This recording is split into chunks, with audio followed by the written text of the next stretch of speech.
Hey, how's it going, guys? All right. I forgot to change the title of the video, so we had the same one as the last one.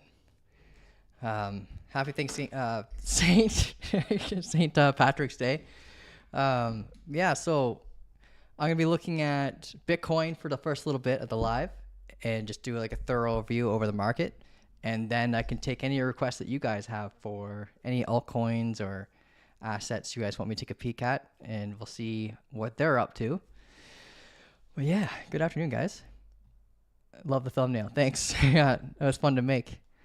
I could not get AI to create a leprechaun without a beard. It was literally impossible because I don't have a crazy beard. So I had to like try to fit my face on there with Photoshop. So I figured it out though. And I've got apple juice here on the rocks.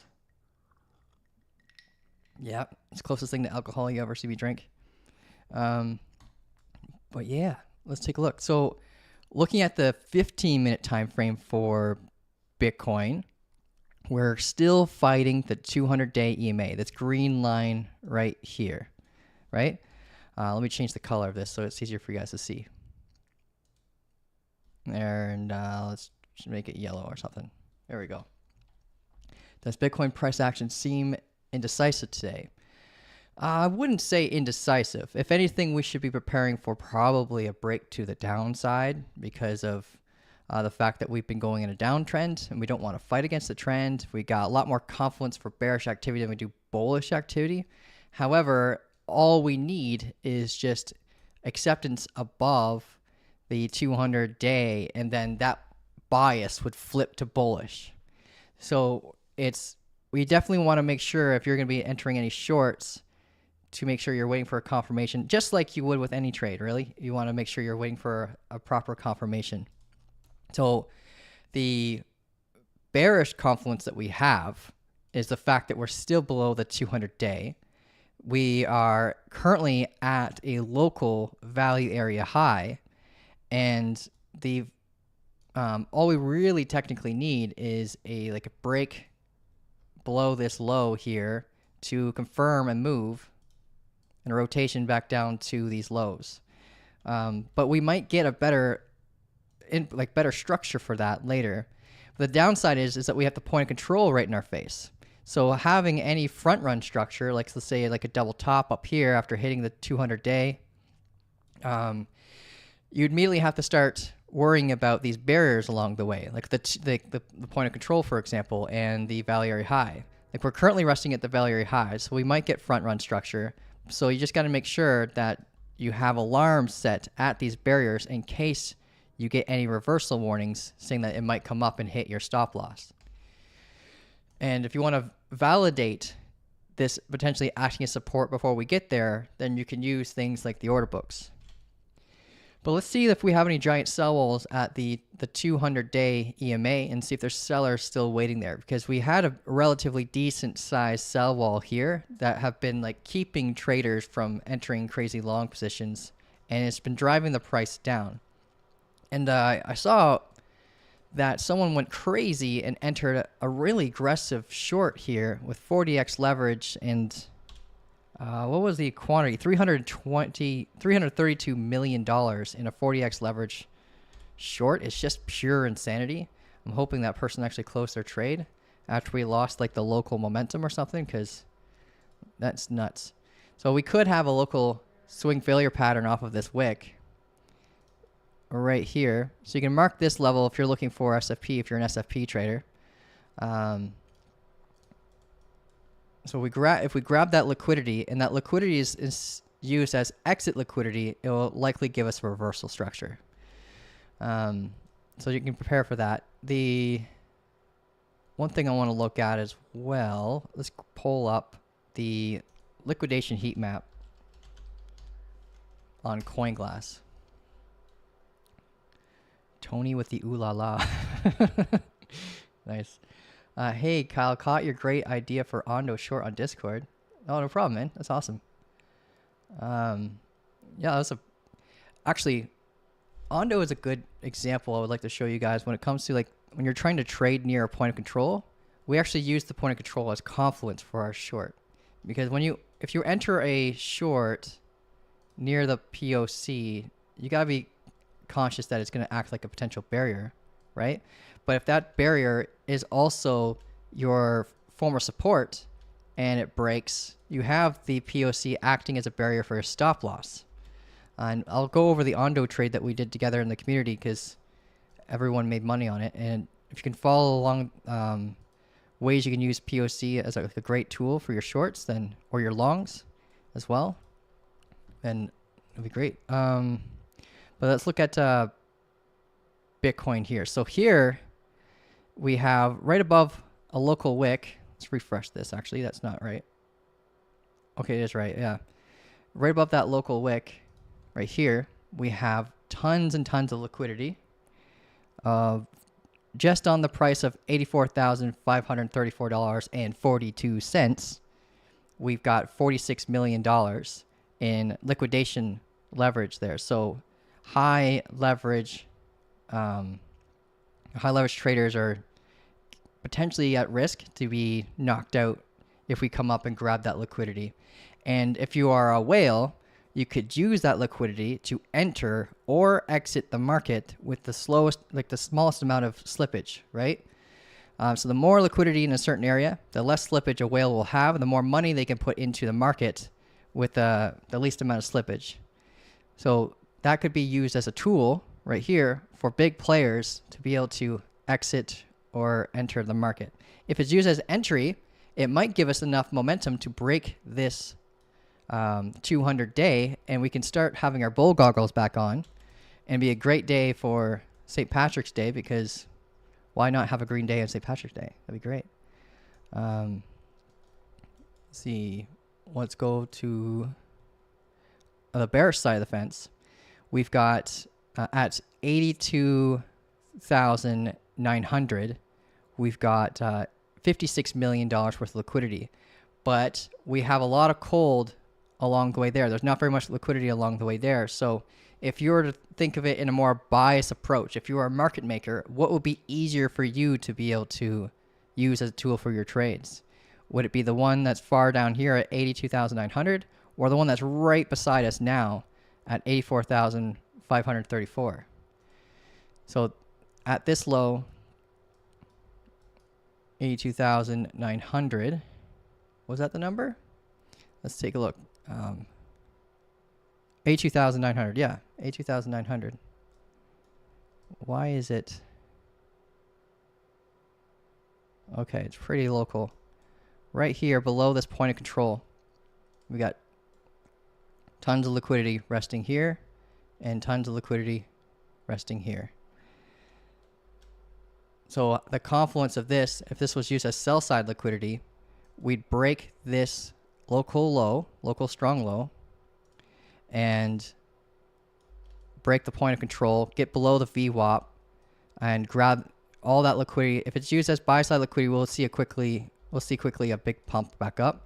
But if it's used as sell side liquidity, then we'll start to see a break to the downside. And then we can start targeting like the value area low again. And there's a 15-minute order block and confluence with that, so we could prepare for a long once we get down there from a potential short. But let's go to the Ondo trade setup that we had in the community so we can show you what was your name? Gains for Life. that's fitting. Okay. Gains for Life is talking about the short that we took. So is this one here. I also did a spot trade too, because I'm trying to accumulate more and more of Ondo. And a good tip for those, there's some people that don't like to use leverage, and 100% support that. If you are just holding the asset, you could sell it at these highs and prepare to rebuy some of it at these lows. So I closed 50% of all my Ondo bags and then rebought it down here, and it allowed me to accumulate more Ondo for free. And what that does is it impacts your average, so you're lowering your average more and more and more, no matter where the price is on the chart. So it's a good way to accumulate essentially for free. But if you're wrong and you have a trigger rebuy, then you end up losing some of your asset. So to make sure that if you're going to be doing that, that you are already established profitable trader, because I don't want you to lose any of your tokens. Your goal is to hold on to them until the top of the cycle. So with Ondo, our confluence was the fact that we were at a value area high. There was a massive sell wall here, so I wasn't expecting for us to break past it anytime soon. And we lost uptrending momentum here. We lost internal momentum here. And we got a change of character occurrence that we were looking for. So we basically got in on the break. We prepared for the break, and I waited for a pullback a little bit because we had a small buy wall that needed to be filled. And we filled it completely after this tiny little bounce here. And I got in after we lost momentum around here. And I closed my full position down here. So that's the Ondo trade setup. And we had the point of control here on our face, but we had it act as a backing for our stop loss guard once we start breaking down. And your goal with your stop loss is to have as many little guardians as you possibly can to protect it, right? You want a local high, preferably a strong high, like up here. We got a local high, and you got the value area high protecting it, the point of control protecting it. And then when you create new lows, you have new highs protecting it as well. So that's what and the VWAP on top of that. So we had a lot of confidence for our short, and now we're in the same kind of area where we could prepare for a potential short again. But I'll be watching what Bitcoin does relatively closely. Ondo has a lot of Bitcoin pairing liquidity, so it likes to listen to what Bitcoin does in the short-term movements, but doesn't really have very much long-term influence over it. But the short-term moves, it sometimes does. So keep an eye out on that on Bitcoin if you're trading Ondo.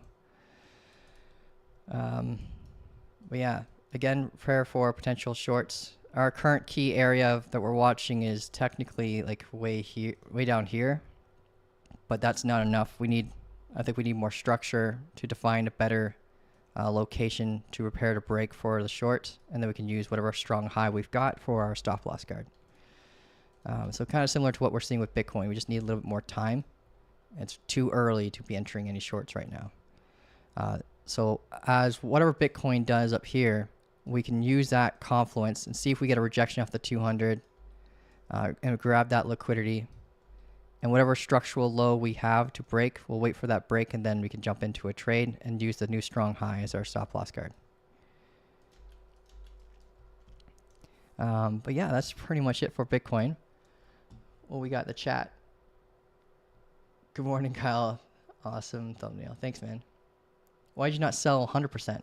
Because the same reason why you don't want to ape in with your entire account when you do your short-term scalping trades, you want to control your risk to be consistent as you possibly can.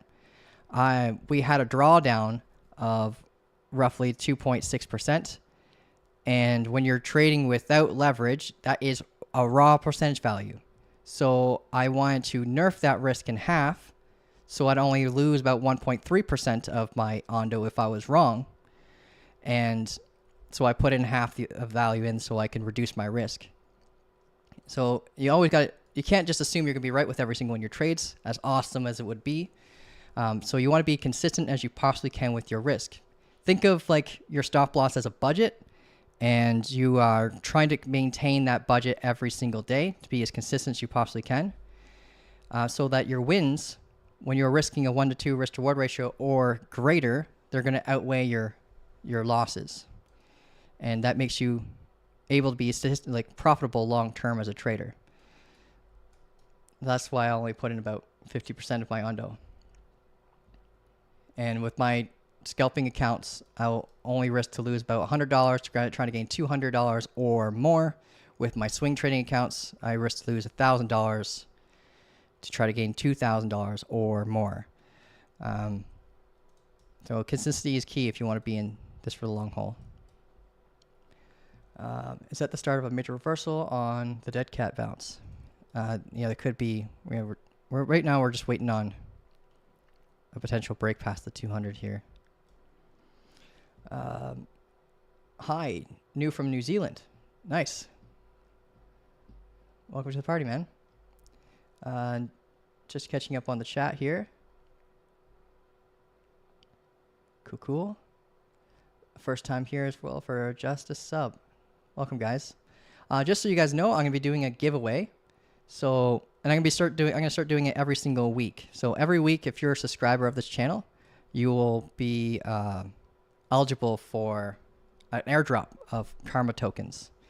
So anyone who wants to potentially earn some free karma tokens and help support the channel, you're welcome to subscribe, and you'll automatically be submitted to that. And every Monday going forward, I'll tell you guys who the winner is.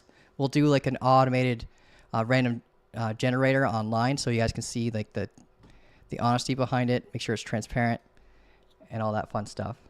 And also, I don't want to sound shilly, and I promise this will be the last time I say this during the live, but if you use the Blowfin link down below, we're starting to give prizes as well. So anyone who like trades on that link, you get 20% off the fees given to you back as cash, USDT in your account, and we're going to be doing weekly trading tournaments based on P&L. So we encourage like good trading behavior and not do it based on volume.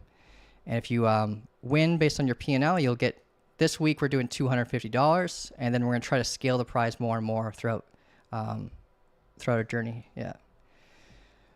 Where you show us the winner? Well, I'll show you the winner on the next live on Monday. So every Monday, I'll share to you guys who the winner is for the Karma airdrop, and I will also go over who the winner is of the tournament too, so we can like celebrate their win. Unfortunately, the tournament will only show your UID, so I won't exactly know the name of the person unless they are willing to like share their name with me after I give them the $250. But yeah, let's go into the result, the requests here. So we've got requests for Mavia, NMR, X, Plum. Yeah, so we haven't looked at Mavia in I think in a long time. So let's take a peek. So Mavia, USDT. Well, let's do Bybit. Bybit's got an amazing liquidity. Okay. I don't know if we even did TA on this thing. We got a couple of things on here. Looks like we were preparing for a short the last time we looked at it. And good thing too, because ever since that, it just went straight down ever since. Until recently, we got this crazy move. So that's probably why you want me to look at this. Massive move on the daily from this low. 476% in just in 2 days. That's pretty impressive. I wonder if there's any news conduit behind that. But fallen from our last short around $2 down to 9 cents. That's nuts. We just recently had the 200-day EMA populate on the chart for the first time not too long ago, around August, and it acted as a form of resistance and held weighed down the price here. So let's delete this. There's not very much TA we could probably do on other than the fact like we have this local resistance here. Let's pull the value area. So fixed range volume profile from here to the point where we exited right here, right? And we came up, had act as resistance, and then we started coming down ever since. I'm going to pull a horizontal ray to mark the value area low. So the previous value area low, where are you on? There we go. Sweet. And we're starting to get back above the 50-day here. We haven't confirmed above on the daily yet because this candle's still active. We got about 5 hours and 23 minutes left before it fully confirms. This could, in the next 5 hours, still come back down, so just be cautious about that. The momentum broke right here. We got above this supply concern. We just tapped this daily order block, and now we're kind of resting down below it. It might be kind of tough for you guys to see it, but let me mark it here for you in the chart. So there's a daily order block right here, acting as a form of resistance, and we're kind of resting below it right now as we speak. If I zoom in on the 15-minute and see if there's any story here that's being told. So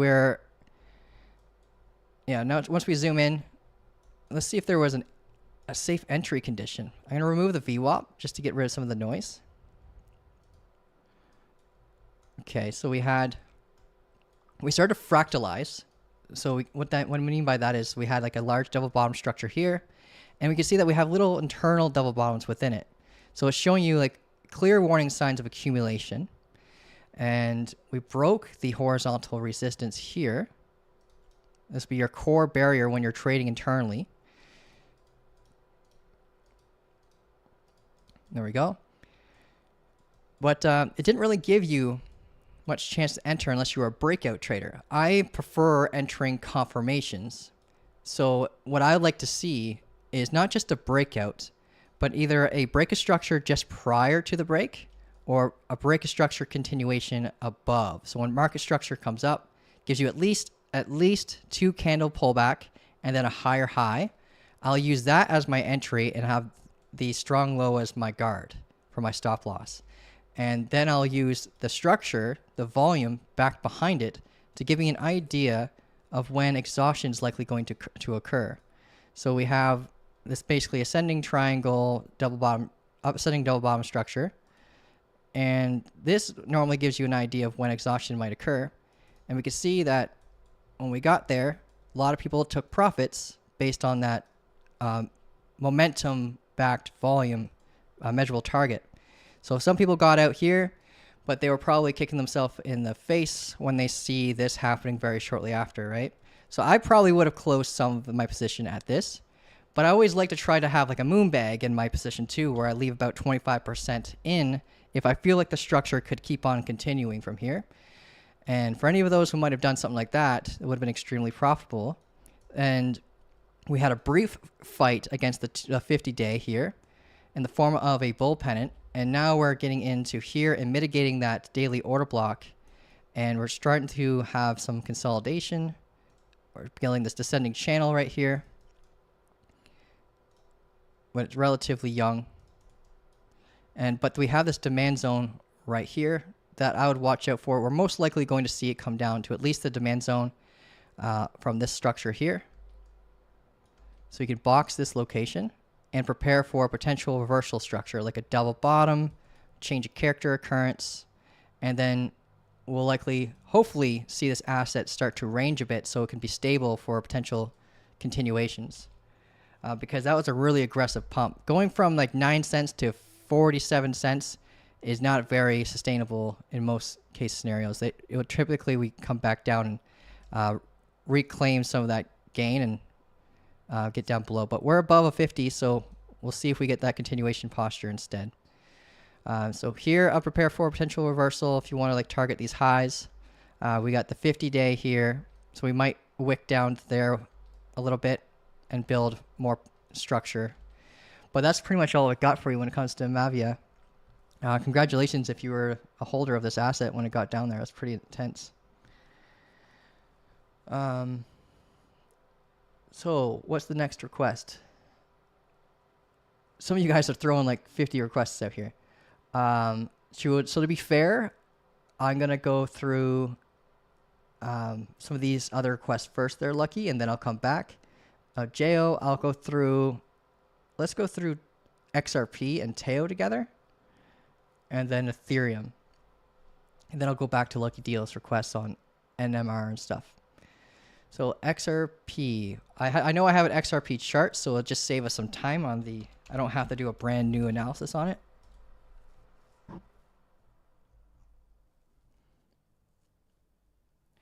Do you mind explaining briefly how to calculate real risk to reward ratio? Need to rewatch Brian's stream of today, but I like to hear from multiple people to understand it better.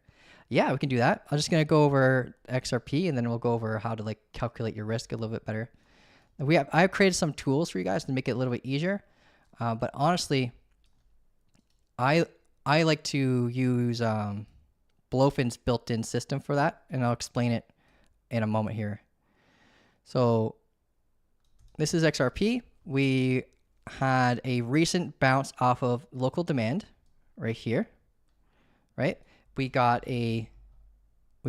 local liquidity from below this wick. So we had lots of confidence for a return. It didn't give you very much time, at least not on the hourly time frame. You might not have been able to see any structure to get in, but anything lower would just be a V-shaped recovery. But we got a really aggressive return off of that. we are now currently combating the local point of control and bouncing off of a previous value area low. I still have this previous value area low on my chart just because it's been like being honored quite a bit throughout the price action. So I'm just keeping an eye on it and potentially just using it as a form of confluence. But yeah, we're still fighting against this point of control. If we zoom out on the hourly a little bit, we can see that we have like this huge peak, this volume node that's acting as a form of resistance. If we get above this and get a higher high, then we can start seeing a rotation up to, oh, we got scammers in the chat. Oh boy. Moon ETH to the moon. All right, well, I might need to get a mod soon. Sorry guys, it's kind of ruining the chat. But anyways, we got this value area high up here that we'll be targeting if we get above this point of control for XRP, and that's at 268. And if we get up to the 268 level, I'll be watching right above the $3 level right here where there might be liquidity resting. If we can use the liquidation heat map as well, if you go over to the liquidation heat map, you click on symbol, then you go over here, you can start typing in the XRP ticker. And what it looks like in the 24-hour, we've got quite a bit at $2.40. Let's go, but let's zoom out. So we go to the XRP. The last time we were up here was 15 days ago. So we're going to have to look at the heat map from something beyond that. So let's do the monthly.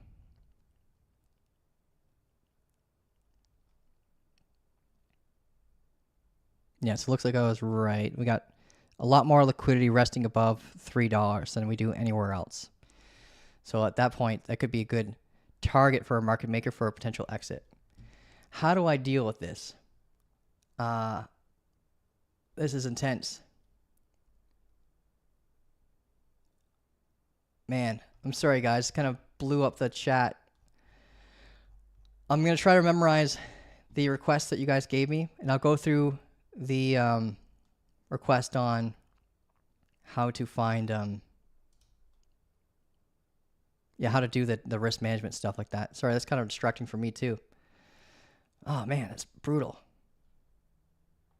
Moose with Juice is looking up the solution for these bots. It's wild. I appreciate the $5 tip. I'm going to see if a drone finance, please, hoping to break the downtrend. Okay. All right, we'll look at that too. Actually, I'll do that now since you give me a tip for it. I appreciate that. But anyways, if we don't get past this high, our current low that we're watching, I guess it's way down here. Yeah, I don't like that. So we need to get a higher high first to define this as a good strong low, because right now it's way down here. And then we could potentially prepare for shorts if that breaks. But at that point, there might be a front run opportunity up here, similar to this double top structure. But yeah, let's go over risk management really quick. So as a request from you guys. But basically, I'm going to pull up a Blowfin so you guys can see how I manage it on Blowfin. It's a lot easier using Blowfin system than it is for most of them, unless you got yourself a calculator. But basically, if you have your like long position tool out, your goal is to have a setup that provides you a 1 to 2 risk to reward ratio or greater, right? So mathematically, you can have a low win rate of around like 40% and still be profitable. But the thing is, your risk has to be consistent as well. So you need to have your stop loss, the value of what you're willing to lose, be the same as often as you possibly can. That's called milestone risk management. So what I do is I fix my risk so that I'm always risking to lose the same value every single time. And that value is all based on your account size that you're deciding to trade with, or based on your risk tolerance. So I risk to lose 1% of my scalping account and 1% of my swing trading account, so that I'm always risking to lose the exact same value. So when I win my trades, my wins will outweigh my losses. So I have a mathematical edge to allow me to grow my account long term. And it allows you to also kind of reduce the emotion in your trades. If you have your win rate already in place, you know what you're going to be winning on average based on your back testing results and your paper trading live testing results, then you'll know that you might have, let's say, for example, like a 60% win rate. So if you're consistently doing a 1 to 2 or greater, preferably greater, but 1 to 2 is like the minimum, and then from there you'll be able to scale out. So this number right here is a multiplier of your risk. So if you are going to be jumping in, let's say you jumped in along right here, and you have your stop loss right here, and you're targeting the 200 EMA. This is a 2.25x risk to reward ratio trade. So if I was risking to lose $100, I would be trying to gain $225 based on this risk to reward ratio multiplier. But preferably, yeah, you want to have this above a 1 to 2, and the greater the better, but you want to be realistic. Look around for your barriers that could prevent you from hitting the larger targets. And that's why I use the 200 as an example, because that's a significant barrier that's right in our face. And if you want to try to be a successful trader and not close your trades too early, too often, you should account for the risk to reward ratio to the core barrier in your trade and to find out what exactly it could be. Because if you're forced out with like a double top scenario, for example, then your true R&R is going to be wherever you actually close your trade. It's not going to be whatever you're targeting. Now, I'm logging in right now to Blowfin, so just give me one quick moment. And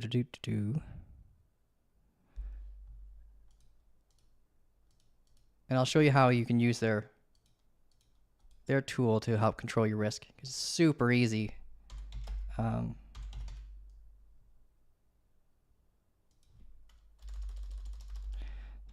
Just doing the authenticator stuff.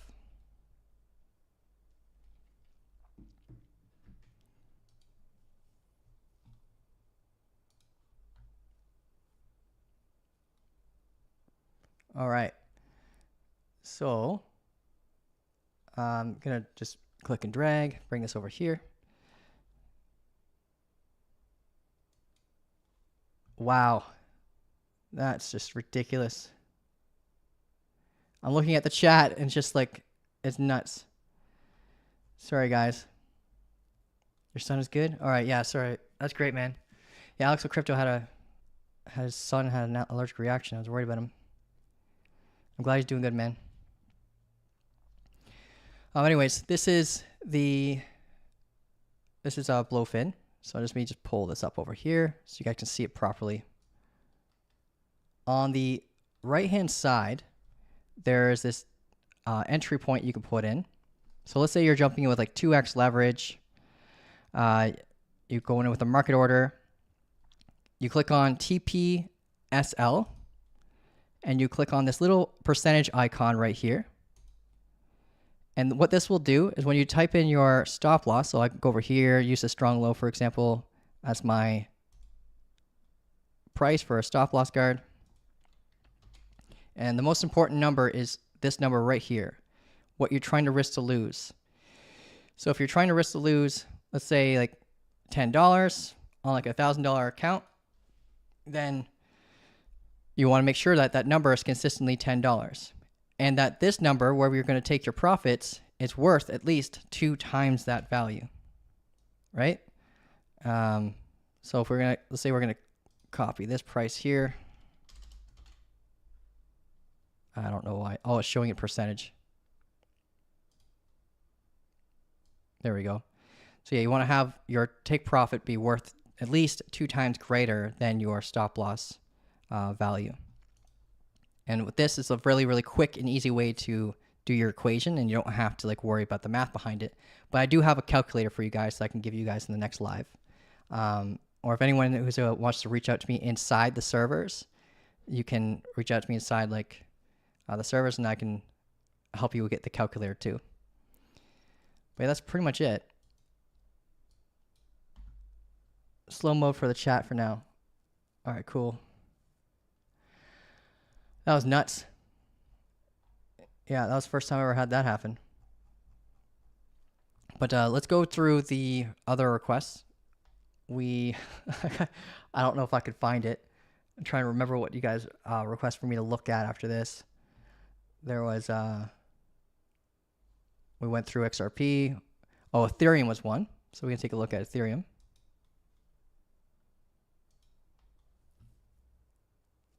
MSTR, we can look at that. I think that's a stock. We can do that. So one thing that's positive with Ethereum is still in a bearish location where you technically want to prepare for shorts.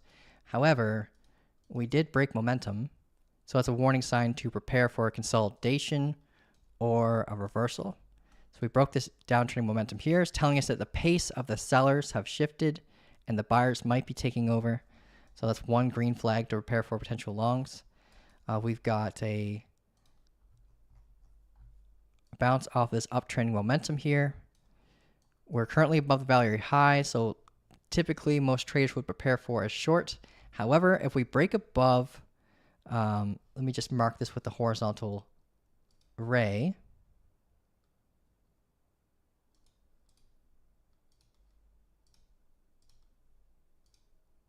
Here we go. 1960 and 70 cents.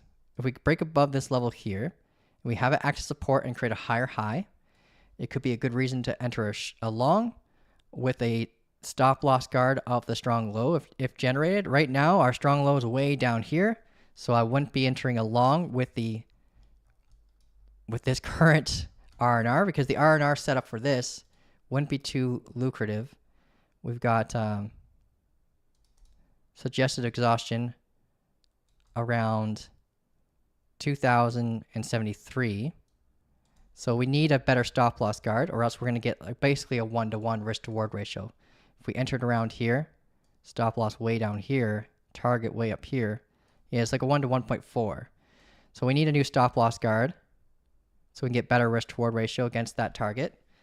Now, I would be prepared for potentially exiting around 2000 because if we don't get above this key area of resistance, we will most likely get slapped right back down.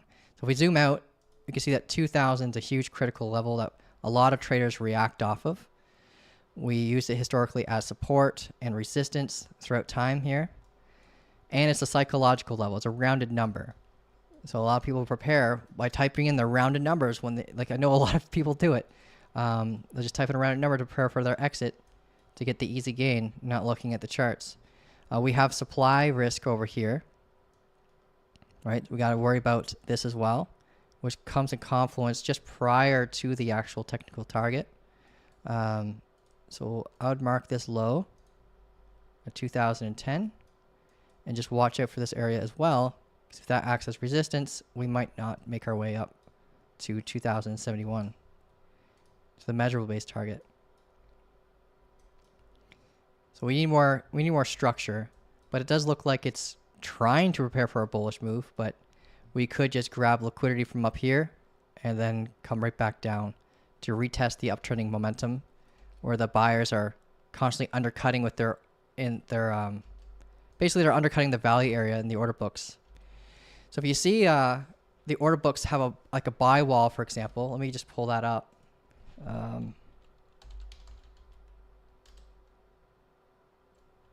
Right here. This is Bitcoins, but this is an example right here for as a sell wall, right? We have a giant sell wall right here in the order books. And if you see there's a giant like buy wall or sell wall in a certain key area, and they're constantly like undercutting each other and the wall is getting like closer and closer to the price, in like a scenario like this, where the buy wall is like constantly undercutting each other, that's what creates these uptrending support levels.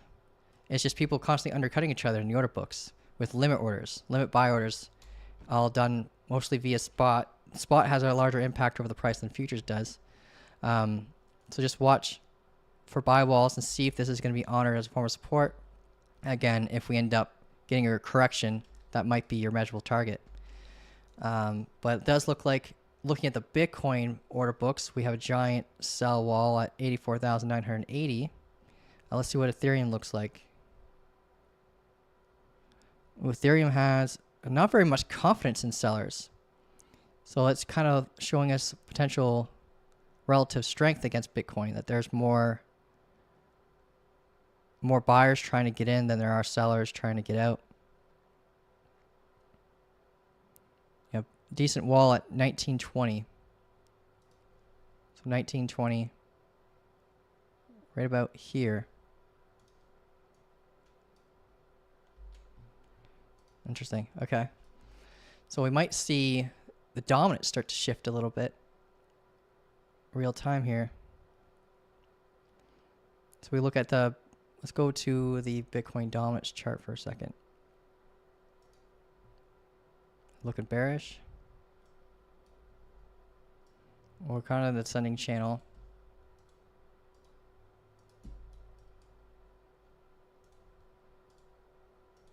Yes, we're kind of in a descending channel, so the dominance on the Ethereum side is going to likely look stronger. So they may have some relative strength of the alts coins for a little bit soon here, guys.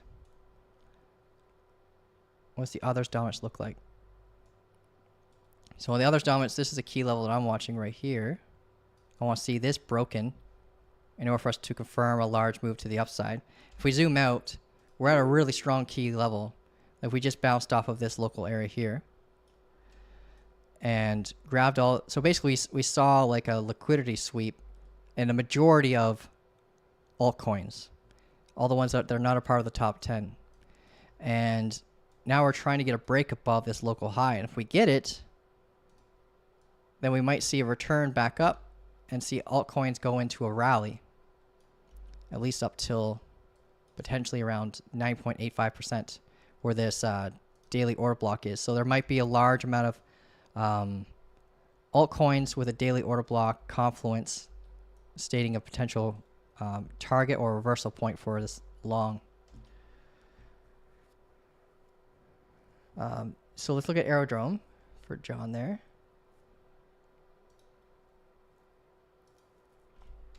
What's the ticker for that again? Aerodrome.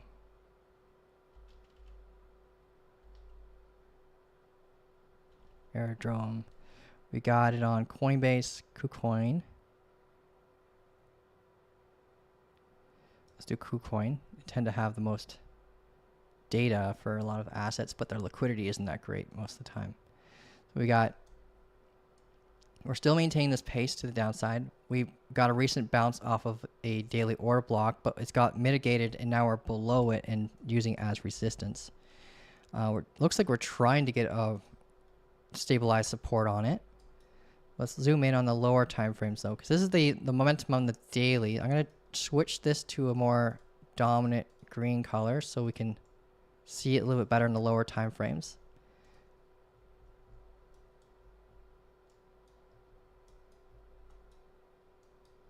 Crazy wiki price action. Where can I check the sell wall chart that you brought up? Let me just pull this up over here.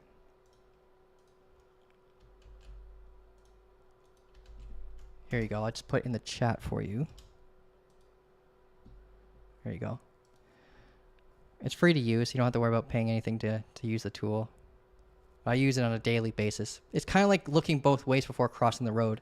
If you see a giant sell wall in your face and you're preparing for entering along, you should just wait until that sell wall gets mitigated first. Or else you'll be entering into a trade where sellers are present and it could just cause you to get stopped out first prior to like it going your direction after beating the sell wall.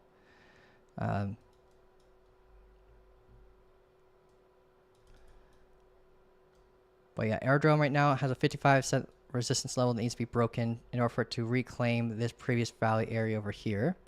If we pull a fixed range volume profile from the moment this consolidation started to the moment it ended, we have this barrier right here. So this volume shelf, so previous value area low. So we break above this, the kind of behavior you can kind of expect based on this posture is price action to come up from this potential double bottom, hit that value area low, pull back, retest, higher high, and then acceptance into the value area. And we can go as high as 64 cents from there.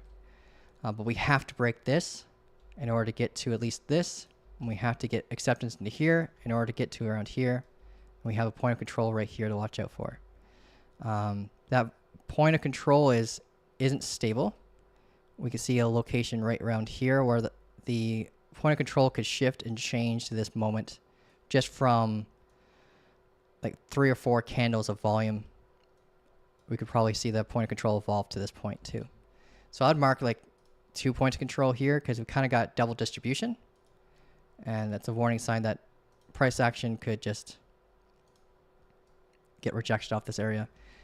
And maybe we'll get a climb up and finally break this downtrending momentum. This could be the moment that we break that momentum and start to get a reversal for Aerodrome. And that's the case, you could have a really, really good short-term, like a early entry for a move finally up to the back to the upside. Because it's been on a downtrend for 100 days. So you want to make sure you get on a position of strength where we got that, at least like that larger time frame change of character occurrence, break of momentum, acceptance into a local value area so you can get that rotation up at least to a higher location so you don't have to babysit your trade as much and ride this back up. And you can use a chart like the others dominance to see the location of where we were talking about before around, I think it was like 9 point some percent, 9.85%. When we get up around there, use that as a confluence location to prepare for potential reversal on any of your assets there. Because it'll all kind of flow along with this chart. And this is just a cool way of observing the entire economy of the crypto space that are not a part of the top 10. Let's go back to Bitcoin chart. Zoom in. Is this a trade you're going to take? What trade? Oh, no, I'm not going to take the Aerodrome trade. I don't think that Aerodrome respects market structure enough for me to want to enter short-term trades on it. I'll show you what I mean. I'll pull that back up. What I like to, like, when I pick my assets for trading, I like to pick the ones with the highest market cap or the ones that flow with my rules a lot more. So when I backtest my rules, I don't just backtest it on Bitcoin. I backtest it on multiple assets to see how well my strategy will perform on multiple assets. And one key thing that allows me to identify of whether or not an asset is going to work well with my strategy is how well it respects market structure. And if we look at these crazy wicks, right, breaking these highs and still then coming down to these lows, I don't like to trade assets like that because I don't want to get wicked out before it goes my direction, right? So this kind of stuff keeps me away sometimes when I pick my assets for when I want to trade. Doesn't mean it won't keep me from investing in something. If I feel like something's going to do really well long term, my criteria on that's a little bit different. It's all based on the tokenomics and their utility. If they got really good tokenomics that aren't too inflationary or not inflationary at all, that are mostly deflationary, then I'm more likely to pick it for like a long-term hold. In confluence of my technical analysis is what I'm going to use to just define when I'm going to buy. For example, like with Bitcoin, it's very easy for me to know when I'm going to buy Bitcoin and how to call its not its exact bottoms, but very close. Like I bought Bitcoin at like 16.9K because I had tools that allowed me to be able to identify that using on-chain analytics. So I'll buy Bitcoin and then I'll start looking for altcoins shortly after. And my altcoin choice is mostly based on utility. And that's why like Chainlink, for example, is my second largest bag because I feel like based on its utility that it's going to do extremely well. It feels more of a guarantee than most of the other assets, and I like that sense of security. But yeah. What else we got? MSTR was a request. We could do MSTR. I'm glad that these crazy scam raid that we got is gone. That chat was destroyed. I couldn't talk to any of you guys. So, MSTR, right? MicroStrategy. So, doing analysis on MicroStrategy is a lot like doing analysis on Bitcoin. If you feel like Bitcoin's about to do a turnaround, you can use that in confluence with MicroStrategy to identify confluence in your trades. Let's see, zoom out on the daily.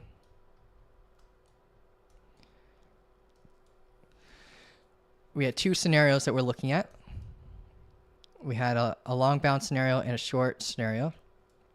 The short trade definitely played out. Like, this is the key level that we wanted broken to prepare for a short.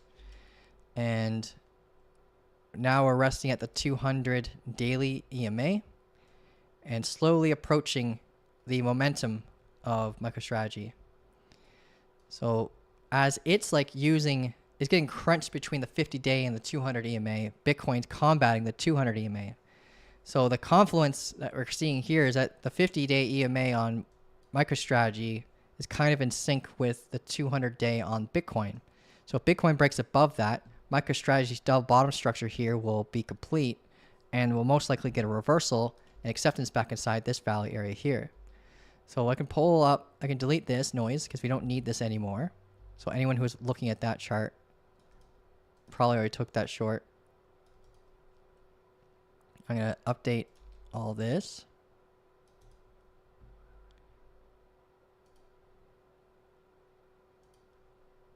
Okay, here we go. So the neckline on the daily is in sync with the 50-day, and it's in sync with the previous valley area low. We're holding off this for a confluence for a potential reversal. If we break above this and get a candle close back inside the structure, we'll get the break of the neckline. The measurable base target from the double bottom from the support to the resistance gives us a target of the valley area high around 400. So that would pretty much require Bitcoin to get that full return, because I would say when Bitcoin gets to around like 90, back into 100K range, that this target is going to be possible for MicroStrategy, unless they have relative strength with something else. But this thing likes to move alongside Bitcoin's price action, so you got to be aware of what Bitcoin does when you're holding this this asset.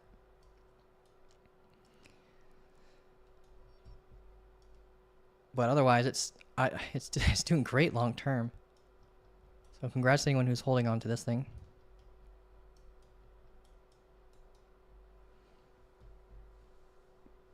Kyle, can you look at Algo? Falling wedge for over 2 months. Ooh, I like falling wedges. I don't like trading Algo very much. When you're trading Algo, be careful doing it spot if you're doing limit orders and stuff like that, because a lot of its rebalancing protocol will remove your limit orders and your stop losses. So just be aware of that if you're trading this on spot, because nothing's worse than having your target hit and it not close your trade because the rebalance protocol removed your order. Like, that's really annoying. We're getting a death cross on Algo, so traders might respond to that. The last time we tested the 50-day, we had this engulfing candle, this bearish engulfing candle that drove the price down to this local demand zone and daily order block right here. So we might hold this up. If we don't, our next key level is down here, right about here, where we might find another support bounce. But we need to have, I prefer to see this low taken first before going up, so we can get a change of character currents sooner on the daily. So if we came down and grabbed that liquidity from below, broke this high, this will become a change of character and maybe give us enough momentum to break this location here. But based on the momentum, it's suggesting that we're going to range for up to 16 days. If we look at the 15-minute,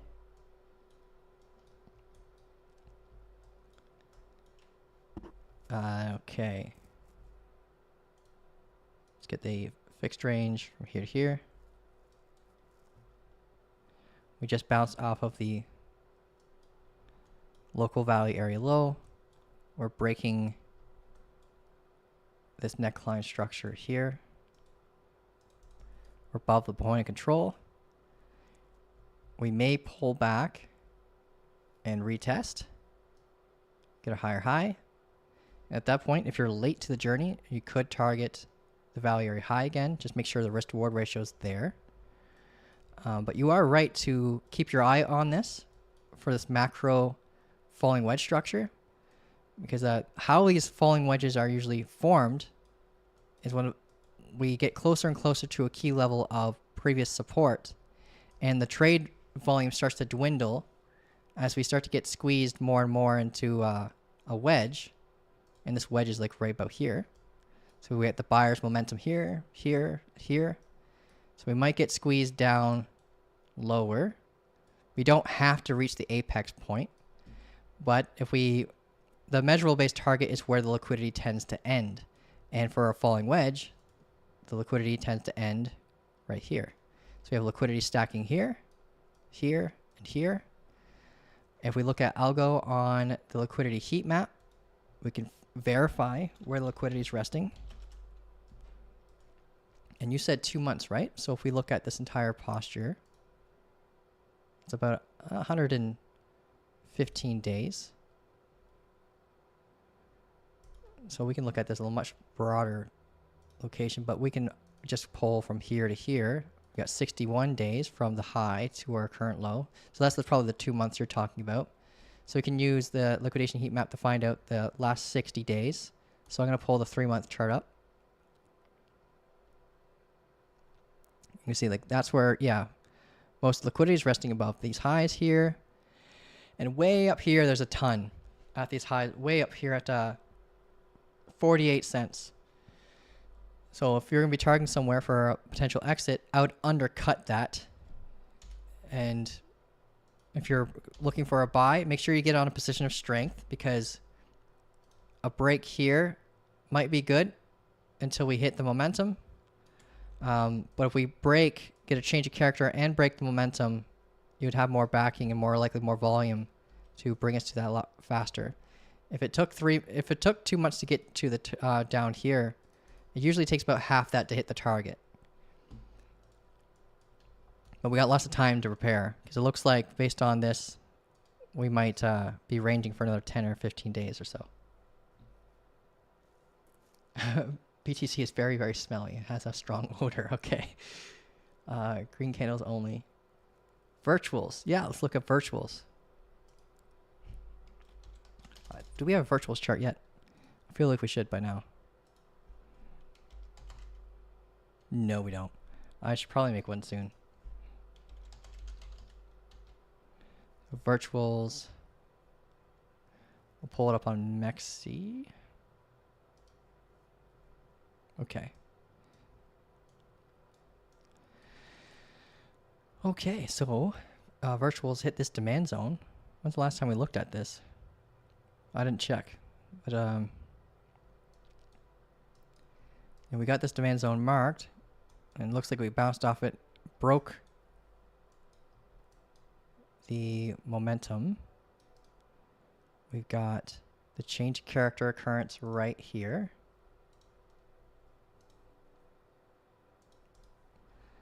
Right, so on the 4 hour, we got the change of character occurrence. We're now approaching what once was a demand zone is now a supply concern. So we got to prepare for potential resistance around 83.9 area to roughly around, it could range all the way up to like 93. So watch out for potential reversal warnings there. Our current momentum buyer's pace is this here.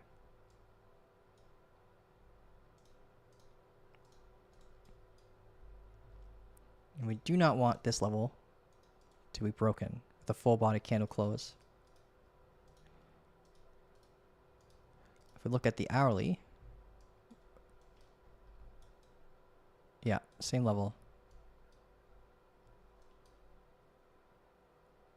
We just SFP'd. We might get a pullback here shortly.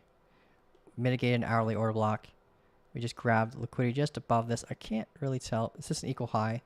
The high is 0.79530.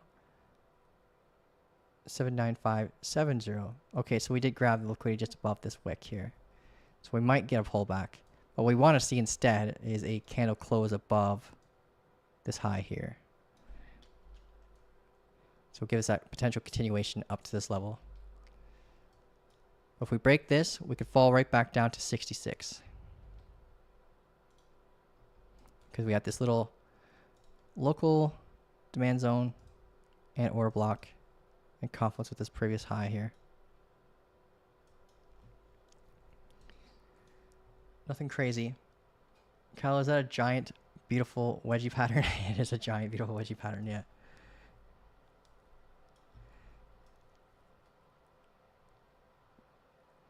And we got a lot of negative space. I would love to see, I know it requires quite a bit of patience, but another pullback here before going up. Because I didn't get a chance to grab it down here. I was preparing for a buy at this demand zone, but I got like a list of other assets instead and didn't have this on my radar.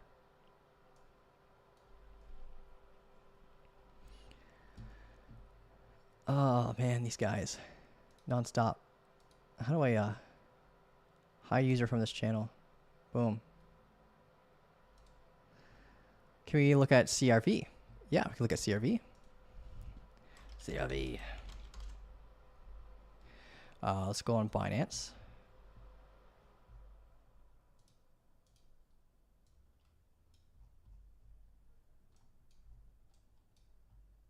Okay.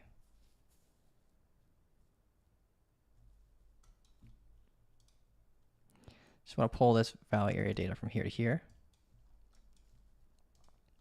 So you can see how it kind of influenced traders.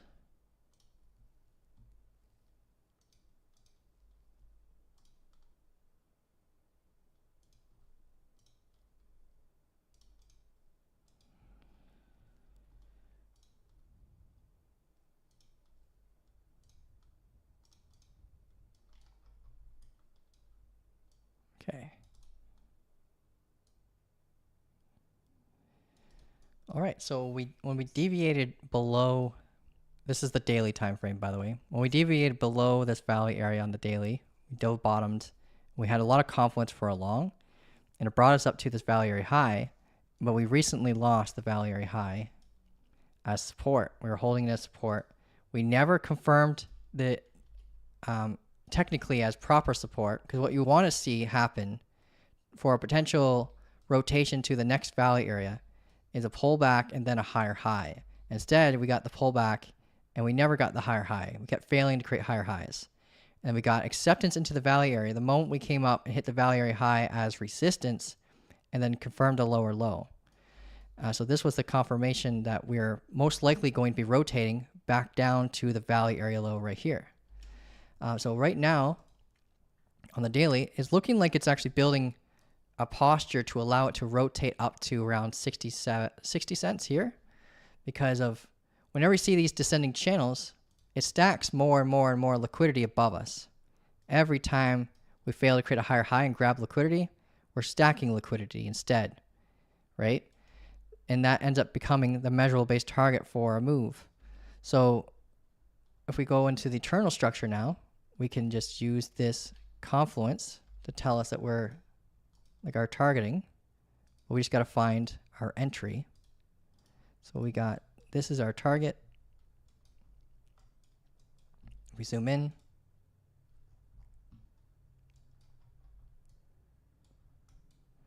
let's see, okay.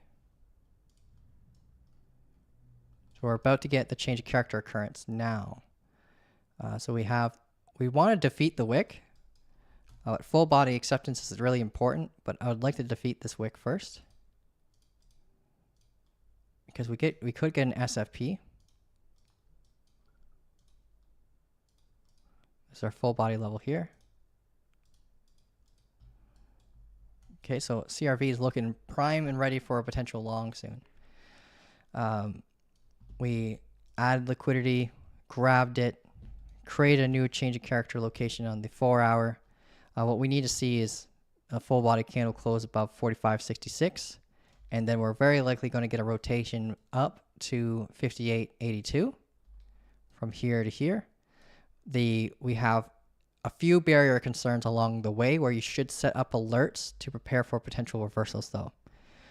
So up here we have a 4 hour order block, and confluence with the high of the order block will have the 50-day no, it's not the 50-day, the 50 EMA on the 4 hour chart here. Let me just change these inputs. Okay, it's synced to the daily. Never mind. So that is synced to the daily. So this is the 50-day EMA right here, and confluence that could act as a form of resistance. So just be very cautious of that. And if you're aware of that barrier, try to find a good stop loss guard to sync with proper risk management for that barrier to potentially be your target, because it could hurt your net R&R otherwise. But yeah, the ultimate target, the measurable based target, is up here, 58.82. So hopefully we get that move up to here. All right. Oh, that's a scam. Let me just remove. What else do you guys want to look at?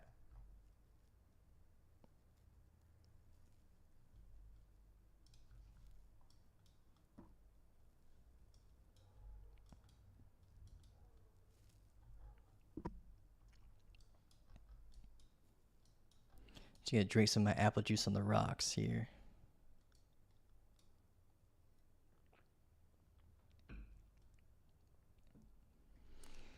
Okay.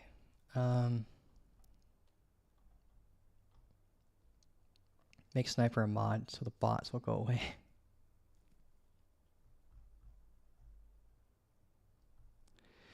What'd you miss? Well, we looked at a couple things on the charts. We looked at Bitcoin, XRP, Ethereum, Ondo, CRV. We got raided by a metric ton of bots in the chat. Sui, same pattern as Ethereum. Yeah, Sui is just a giant Ethereum vampire, so that makes sense.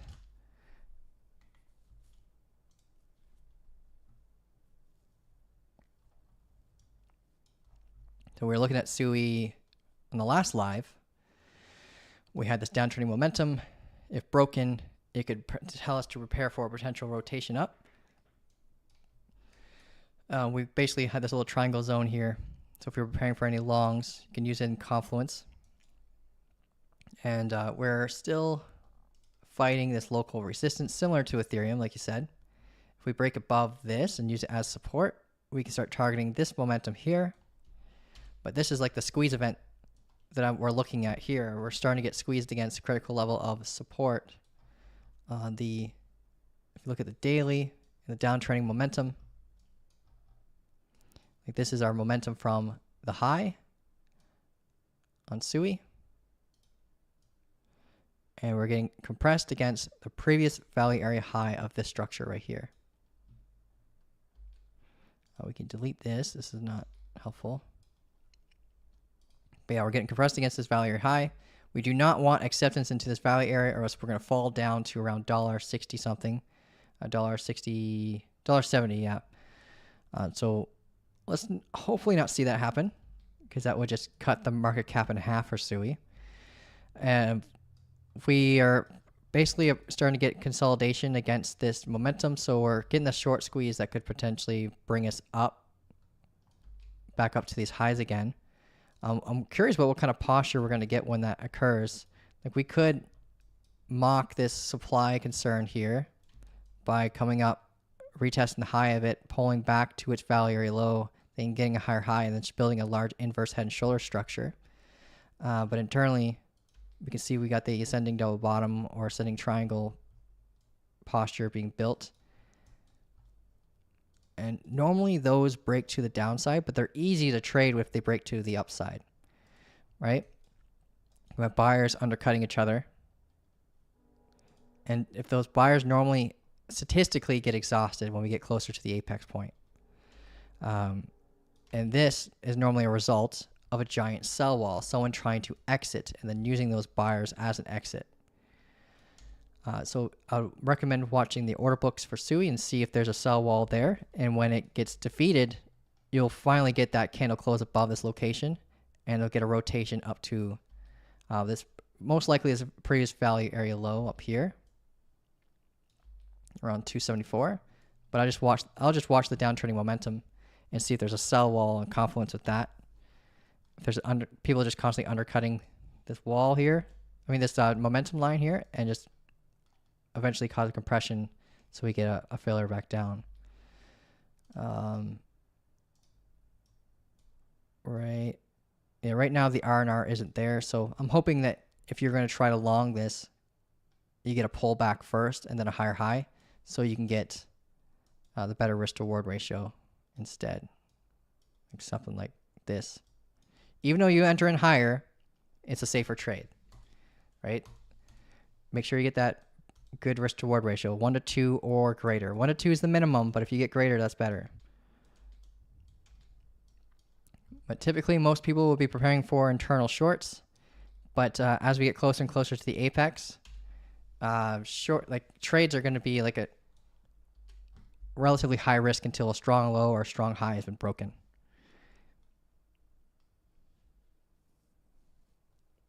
Yeah, so that's SUI. It's looking like a high volume move's about to happen soon.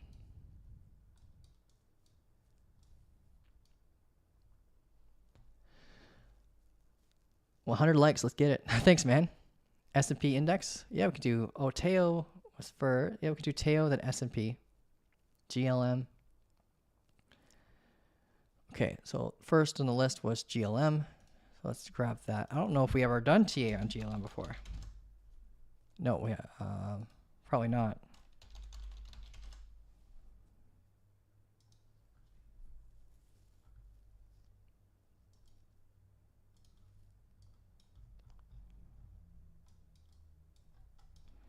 Okay, it's only been around for a couple of years.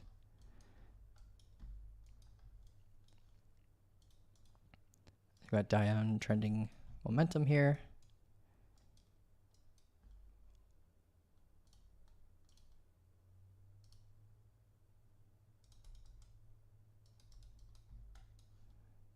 Just gonna pull a value area from here to here.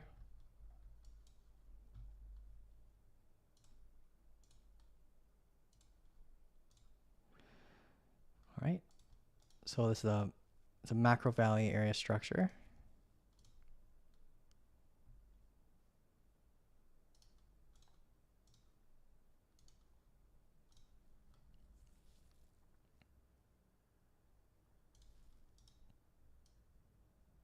Okay. And let's zoom in on the lower time frames. So we looked at daily.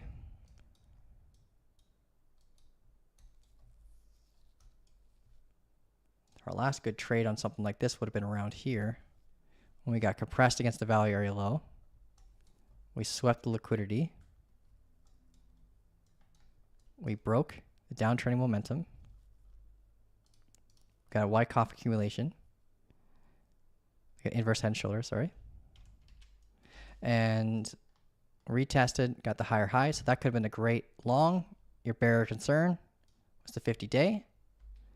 We had 2 opportunities to get out at the 50-day before double topping, getting your last warning telling you GTFO, like get out. We had the momentum here fail in confluence with that. And now we are consolidating again. We got this downtrending momentum break here.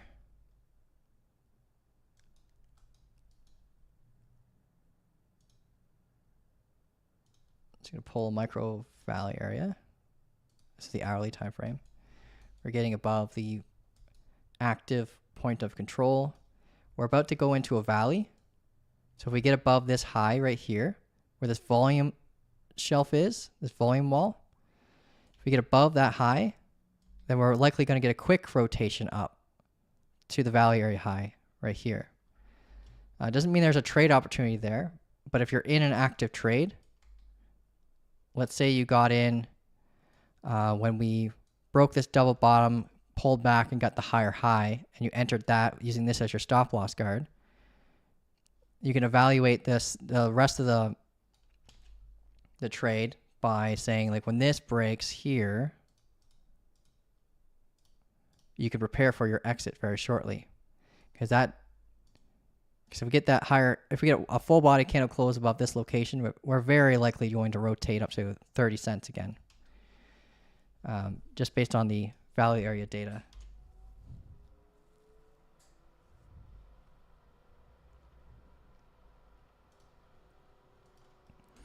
Well, that's pretty much it.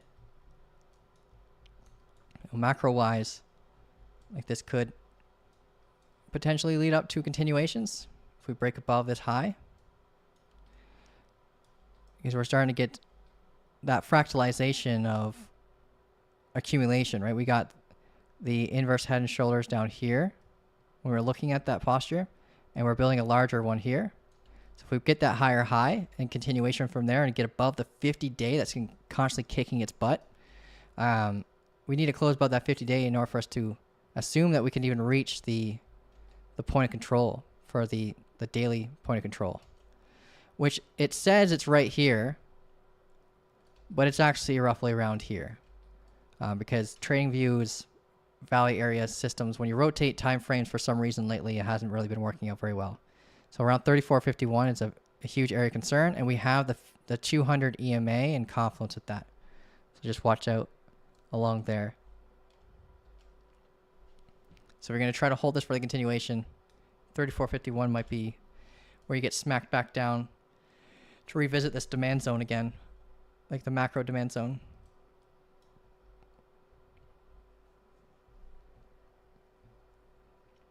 Kyle, are you going to design my thumbnails? Oh man, I'm always doing it last second. I really should be building a whole bunch of them.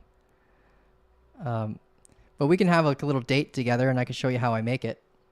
It's not that hard. I use AI to tell me, here, I'll just show you guys how I make my thumbnails. Like, I got nothing to hide on that. Where on earth is my...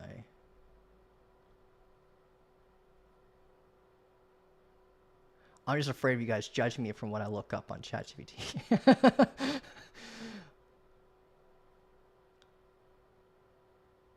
Okay. Just gonna refresh my ChatGPT here.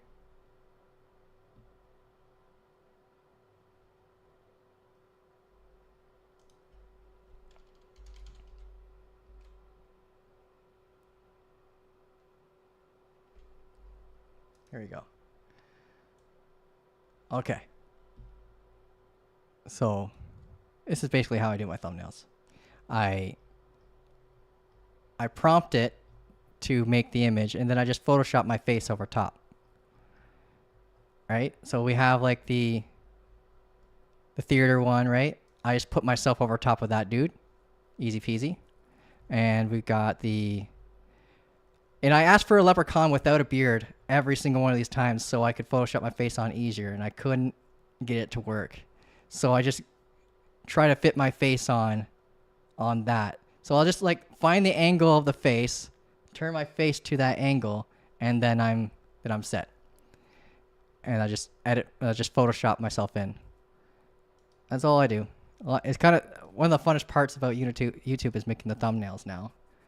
TA on INJ. Yeah, and cubic, of course. Yeah. INJ, we have a chart for that. INJ. I got about 20 minutes left to do a TA for you guys. Okay, so INJ looking like everything else. We got, looks like the last time we were looking at it was a short and a long play. Right? We really wanted the long play, but we never got it. Instead, we got the short, and it dropped from 11.59 down to 8.14. Just savage. And like, if you're monitoring momentum to keep your emotions in check, like, it evolved twice. Like it kept evolving and getting steeper and steeper.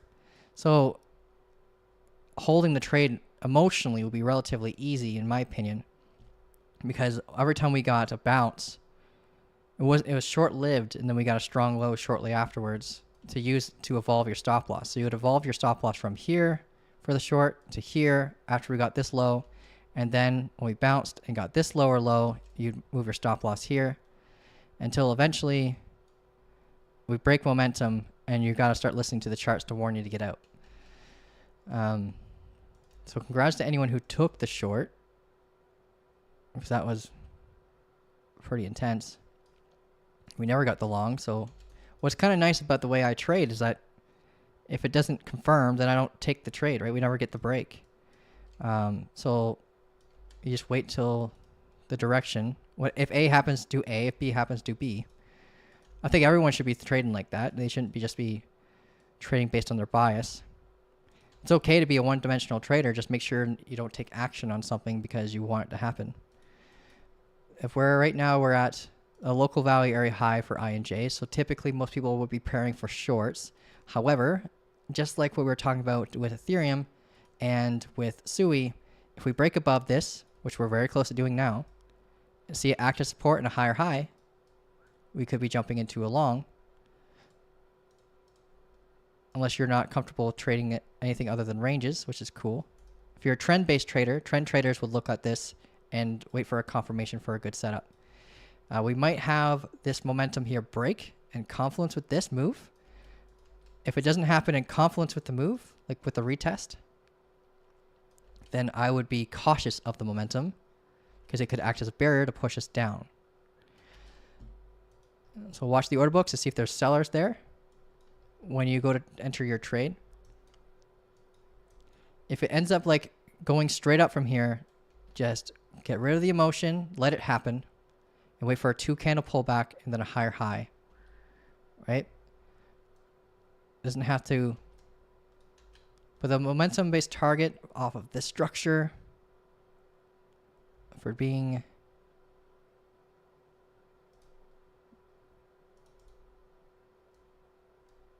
here 1211. I would pull this value area here just in case.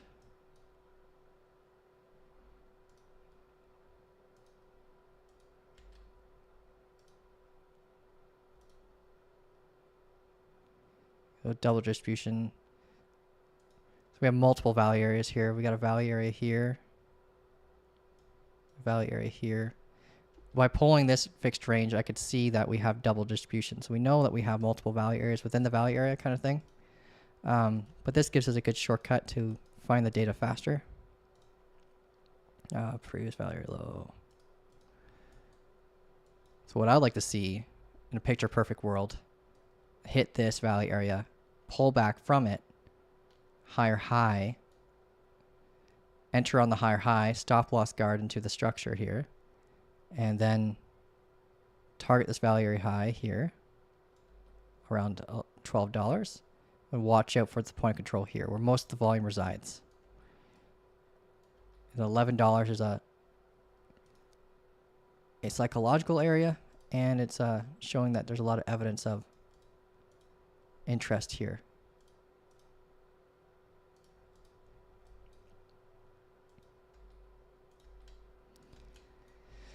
But the easier trade technically is the short.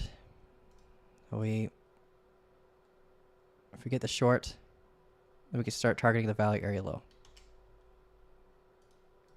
And statistically, the posture here normally does break to the downside. It's like a 65% chance.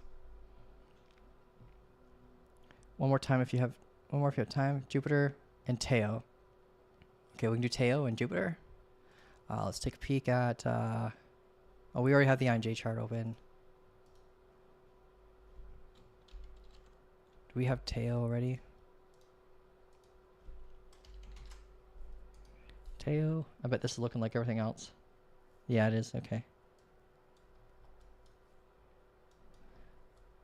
Last time we were looking at Teo, looks like it was at $310. We wanted to have that broken for long. Oh, I remember this. Yeah. Barrier value area high. So we broke momentum here. We're consolidating. It's got some relative weakness. So we failed to create an equal high like everything else has, basically. So we got some relative weakness in tail right now. It's getting compressed a little bit more. So it will get its move sooner than most. So it should have relative strength soon. Meaning it will move uniquely against everything else.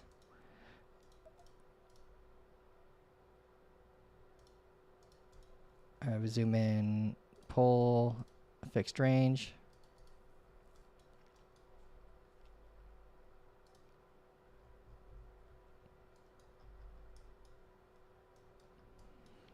And it's getting compressed to this apex point here.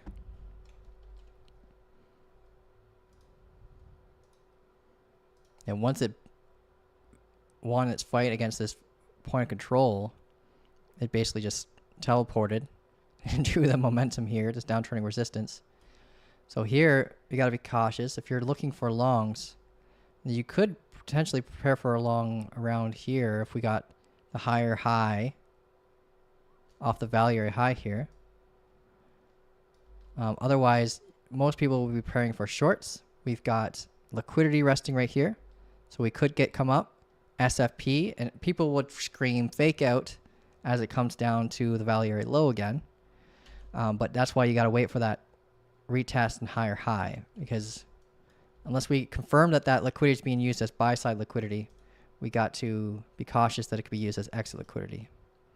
So here's a good spot to watch if you're an SFP trader, because we could come up, grab that liquidity, and come right back down to the value area low.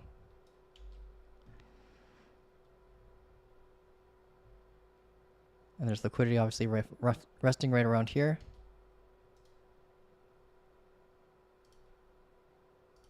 There we go.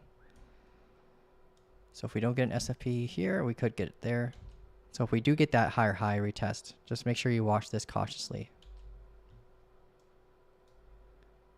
That's tail locally.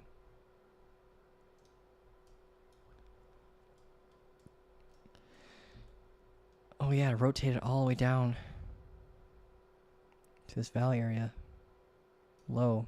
So right now it's at a historical value area low in confluence with all of this. So knowing that, looking at when you look left and see that confluence, it makes me feel more confident that we could go all the way up to like 340. If we get that break and retest, this could be the front run move to getting all the way back up here. 335. But we got to watch out for obviously the supply concern here, because we can get this as 310 could act as resistance and bring us right back down, and maybe give us a structure like this, inverse head and shoulders, when we grab that liquidity.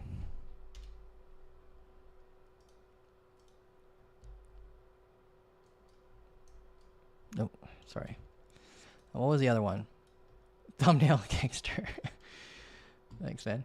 The cubic shill. Okay, I'll get the cubic out.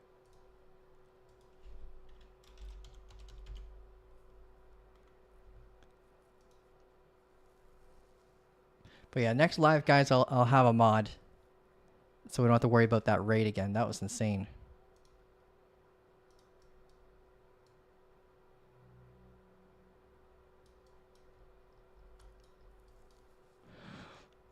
Cubic.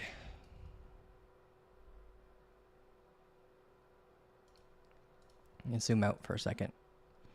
I know this isn't the full cubic chart, but we are now approaching this previous really relatively strong support level that we lost here. It was a 145-day level of support, and we came down, had it act as a resistance, and then got the lower low, confirming that we're going to drop down further. And I'm assuming if I had the full chart that we just fell down to another historical level of support before returning back up.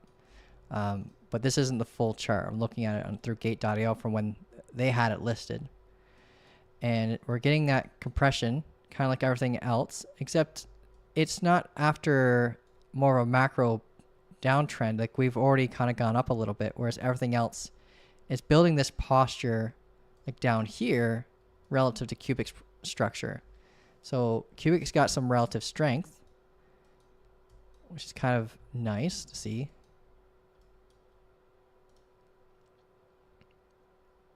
If I zoom in on the 15-minute, we've got to break this high in order to generate this as a strong low.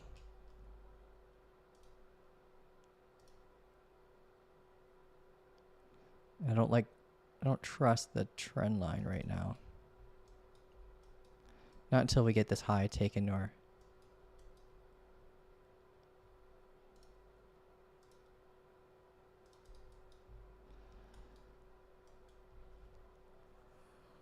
well, yeah, right now it's on its way to combating this level.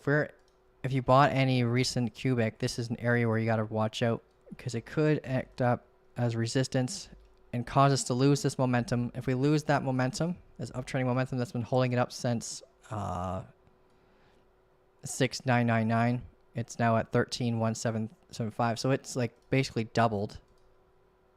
Like 89%, 90% growth. By the time it gets to that area of concern, it would have doubled. So you're bound to see some kind of weakness here as people start to take profits from this structural break.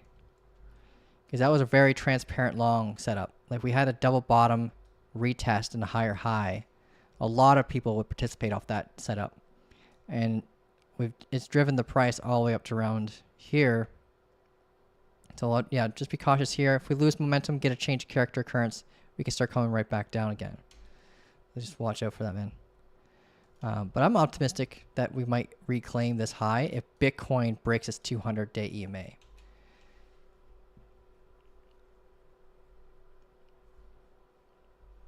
I'd love to see acceptance back inside that macro value area again. But I think our first test is going to be a difficult one. We're going to probably get a rejection off of our first test. Similar to what we saw here. And if anything, people will just see that as a bullish structure as we mitigate that supply concern and potentially give us a V-shaped inverse head and shoulders recovery that could give us enough momentum to even go as high as the value high again. It's a low market cap, so it's relatively easy to move, despite its supply being so high.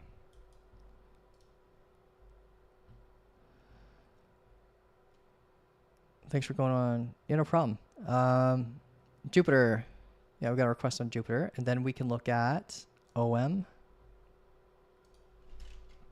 GUP. We don't have a Jupiter chart.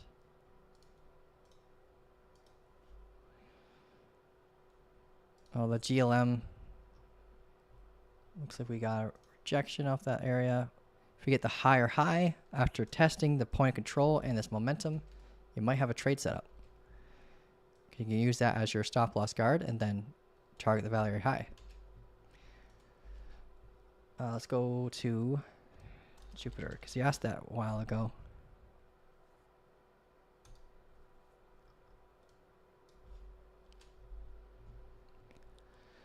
Zoom out.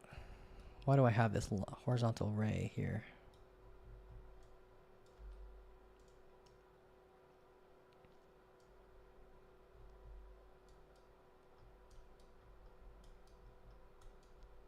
Oh, okay, it's just a key level.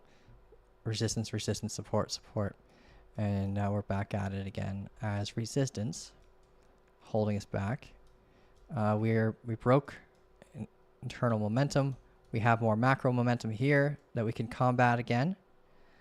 So we got to watch out for that for Jupiter.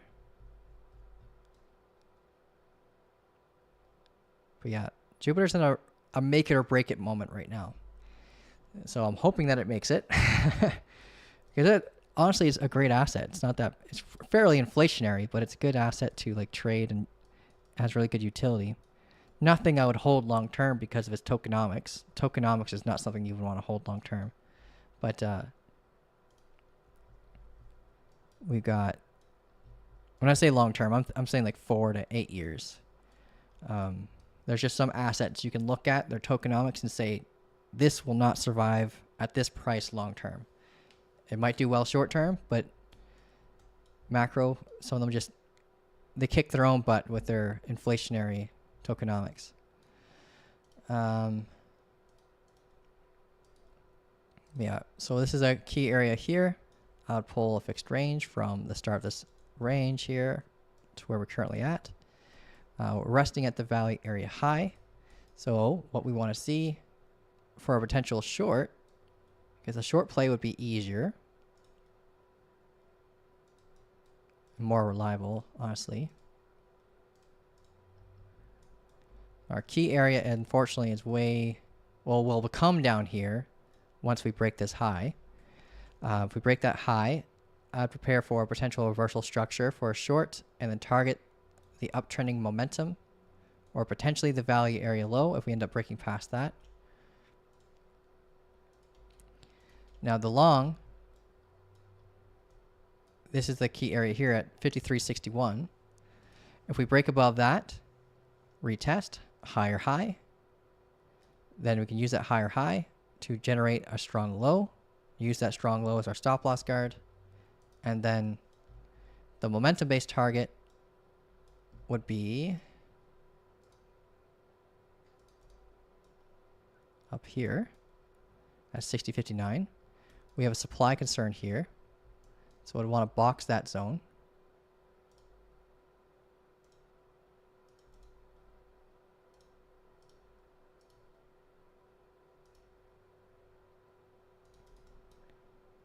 Which is pretty much in sync with our target. So that's not our first barrier, it's our second one. We've got an order block here to watch out for. So you can mark that on your chart. That's at 54.58 to 55.15. This whole area here is a supply concern. That's why you'd want to wait for a retest for sure in this kind of scenario. And then a higher high. So we can mitigate some of the supply risk. Retest that order block, get a pullback from it, then a higher high. And we increase our odds of hitting that technical target.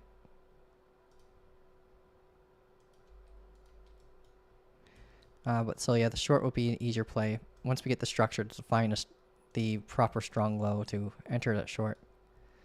What do you think about the FOMC on Wednesday? Yeah, I got, let me just pull up Forex Factory. So anyone who's new to trading, you can use forexfactory.com/calendar, and it gives you an idea of when there are going to be USDT impacting events. So USD impacting events. And what happens to the US dollar inversely impacts Bitcoin. So if there's something bullish that happens to the US dollar, it normally creates an inverse effect on Bitcoin, causing it to go down. And vice versa. It all really depends, like, because sometimes there's bullish things that can happen to the US dollar that's also bullish for the economy that can impact Bitcoin, like unemployment, for example. But anyways, going over FOMC, that's on the 19th. So FOMC statement, I don't have any opinions on it until I watch it, bro. So I'm not 100% sure. I don't know what they're planning on talking about during their statement, but it might be something to do with the funding rates and stuff like that, and what their goals are with that. But I don't believe they're going to be reducing anything until like mid-summer or late summer. So if they do decide to reduce some of the rates, there probably won't be very much talk about it during the FOMC meeting. You don't want them to move it down too quickly, but for anyone who's a homeowner, I'm sure you feel the opposite.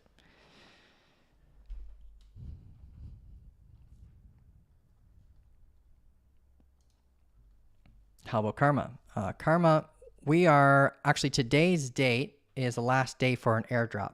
So if you go to Karma's Twitter, it's Karma Token BSC is the handle here. This is the last day for Karma for you to be able to participate in a free airdrop. So if you want to jump in, the requirements aren't insane like most of them. And this is a buy airdrop. So I'll be buying the tokens to give them. So it's not going to cause a negative impact over the price. It will only cause a bullish impact over the price. Because of its tokenomics, even if people sell, you're just going to be helping burn some tokens anyways. So it's got a fixed supply, and it constantly burns from every transaction. So our airdrops are only going to cause positive impacts, especially since I'm buying the supply that's being given out. I'll put the link for that in the chat for you guys. But basically, yes, free tokens. You got until 5. So you got like an hour to try to get in before the screenshot. But price action wise, we're building a flag. Let me just drop that in the chat for you guys.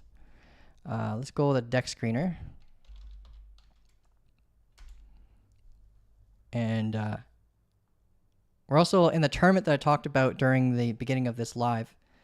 We're going to be giving away karma as well through Blowfin for anyone who wants to like participate in the tournament for getting free karma. Right now it's at 7 cents. Well, my structure isn't up to date. But yeah, right now we're holding off this previous value high as support after hitting this area where the supply concern was, where people were basically, a lot of people were at break even and some of them sold here. And now we've got a good marketing team behind it. We're going to see if we can get this thing. Our goal is to bring this thing to $1 first, but that's only a $7 million market cap. So after we get that barrier, the dollar barrier, it'll be a lot easier for us to get listed on really great things like CoinMarketCap, CoinGecko, and then it becomes a snowball effect for listings after that. Because they use like a lot of DEXs, and not just DEXs, sorry, a lot of centralized exchanges depend on your listing on CoinMarketCap for like price feed data and stuff like that too. But things are looking good. Can we claim the karma airdrop even when we claim it the first one almost a year ago? Yeah, like you could be a holder, you could be a non-holder. It doesn't matter. Everyone qualifies so long as you're not a bot. Now we have systems that tell us if you're a bot or not. So you're good to claim it if you already claimed one before in the past.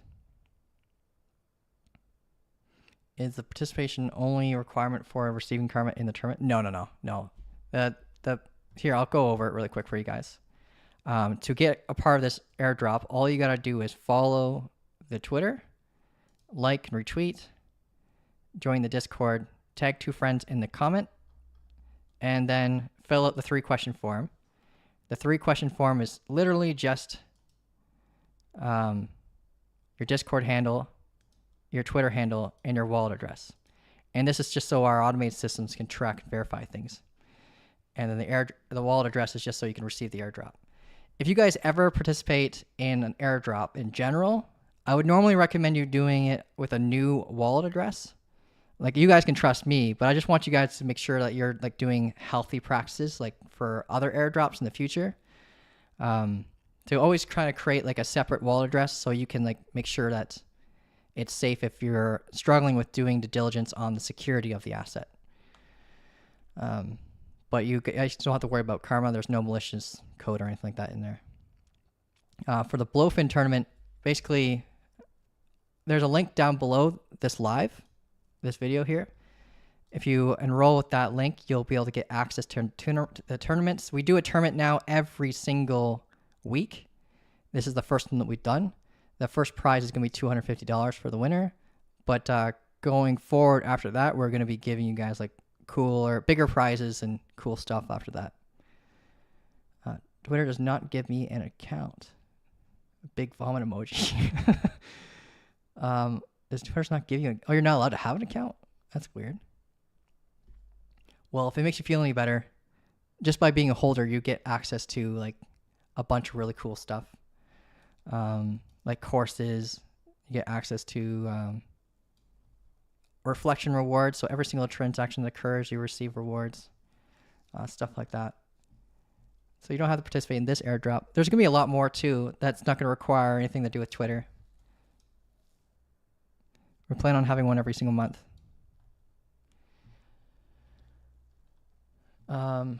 Do you think the news would provide us the push to break above the resistance? So news amplifies volatility, but you'll find that most of the time the breaks occur before the news does. And it'll make you feel like you live in a simulation. For example, like we're looking at Jupe's chart right now, and if we break above this resistance and get a higher high and confirm, normally the news occurs the moment that happens, and it just amplifies the volatility of the already existing move that we already knew was going to occur. And that will happen more than just news breaking resistance. So you will feel like you live in a simulation the more you trade, but it's eventually you're going to understand that the news is a tool for market makers to get retail to do what they want. So like they'll induce a break, like a change of character occurrence, and you can tell by like volume trends that's most likely an institution doing it. And then the news will start coming out. It's like they slap the news candle based on whatever happens first, right? So if we get the break above to the upside, they'll have that news candle, the news article ready for something bullish to occur. And if something breaks to the downside, they'll have a clickbait title for the break to the downside. Kyle, what's your option after making a cubic video? Did something change, or are you even more bullish? So what I'm planning on doing first is I'm working on YouTube tutorial videos right now. One's going to be based on Fibonacci, because a lot of people are struggling with Fibonacci. I'll be creating a video on market structure. I'll be creating a video on karma as a like deep dive video, and I'll be creating a video on like cubic when I feel like the time is right for that too. I've got like a small little team now helping with YouTube videos, so I'll be able to push out higher quality videos on YouTube. The lives are more laid back, but the YouTube posts that I do, I want them to be as professional as possible. Yeah. I gotta head out soon, guys. Did I miss any requests? I just finished trading the New York BTC session. It's barely doing anything today. Yeah, I hear you, man. We'll see what the Asia session does. Asia session seems to be like the Tokyo session. They're mechanical based traders, so they'll look at like, and I'll show you a chart that it's it'll blow your mind a little bit, maybe just a little. But so coinglass.com/today. If you type that in, someone asked for TIA. Okay, we'll look at TIA after this. So coinglass.com/today, you can look at daily returns, monthly returns, weekly, quarterly, and find out the median or the average of how often it's bullish or bearish. So for example, March is typically more bullish, and right now it's bearish. Like we haven't closed yet, but statistically it usually closes bullish.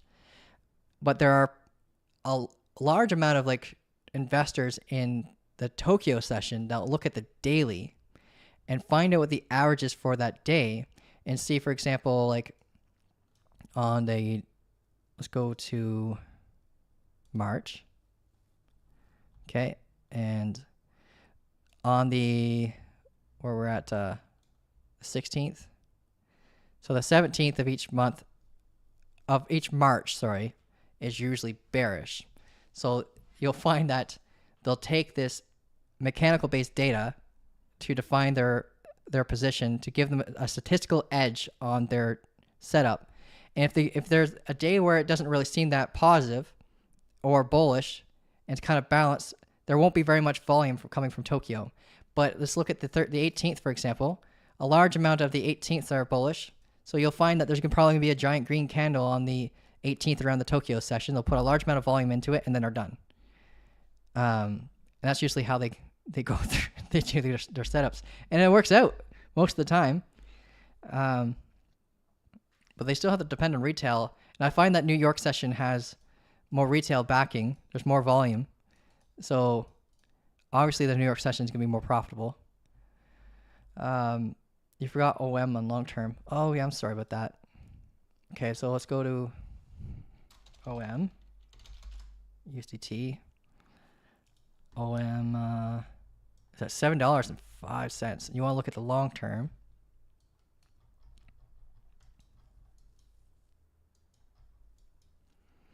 Last time we looked at it, we were looking at this key level. We bounced off of it. Let's delete that. This was for a short. If we broke this, we hit the value area high of this little demand zone. We're resting on the, we just got a bounce double bottom break off of the 50-day EMA.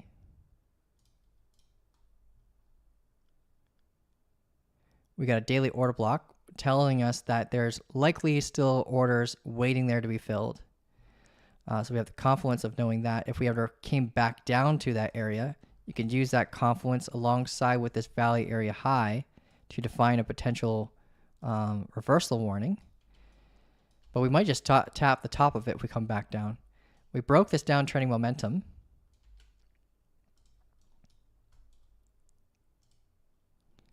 Let's see.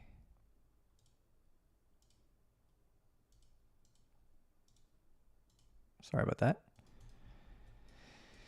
But structurally, we don't have our change of character. We're still bearish until we break this high. That's pretty crazy structure. So yeah, way up here, we need to break that in order for us to be technically considered bearish. We can be internally bullish, right? Until we reach around here, and then we can be more macro bullish again if we break that area. Because this is the strong high right now for this downtrend on the daily. If we zoom in, we got a proper pullback on the retest of this double bottom, right? So if you're a trader and you want to retest because there was all this negative space before using a strong low for your stop loss, then you would have to wait for a retest like this in order for you to have a safe entry. So we came down, we got at least a 2-candle pullback, which is great.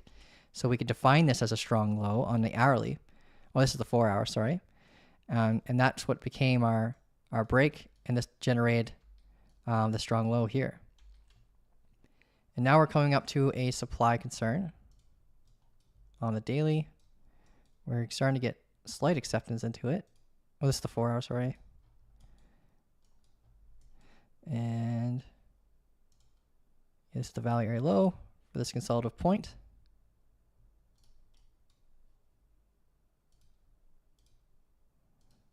Here's a resistance concern right here. So we hit the value area low as resistance, pull back, then we got acceptance within it on the 4-hour. But this is our next area of concern, a 720. If we end up breaking above this, having extra support, then we're just going to keep having this uptrend and bring us to the internal high here that I'm worried about is 821. So that's what I'll be watching out the most for. I would also pull entire fixed range from here to here from this head and shoulders posture. If we get above this barrier concern right here, we could eventually get acceptance into this value area and then start targeting the liquidity above 821. It's got a really good pace. The momentum's looking really strong. I think the buyer's momentum is intense.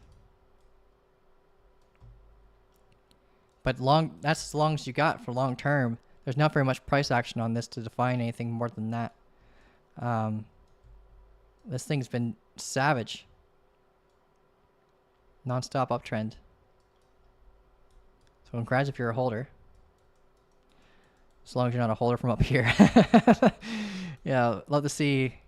Yeah, if you're a holder from anywhere down here, that'd be great.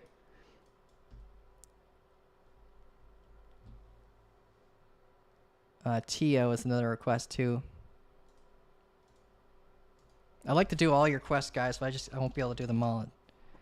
I'll be at it for decades. I create 1 million tokens per week now. I know that sounds ridiculous, but it's true. Most of them are scams, unfortunately, but Tia Bybit.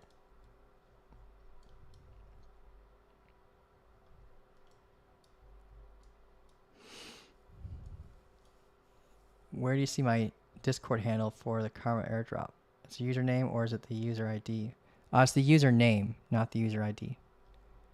The user ID will be a string of numbers. We don't need that. User ID is helpful for like security stuff, like when they're trying to get access to a Discord, and they're trying to make it so that like if your handle changes, they can keep you in the Discord. But we just need the username itself.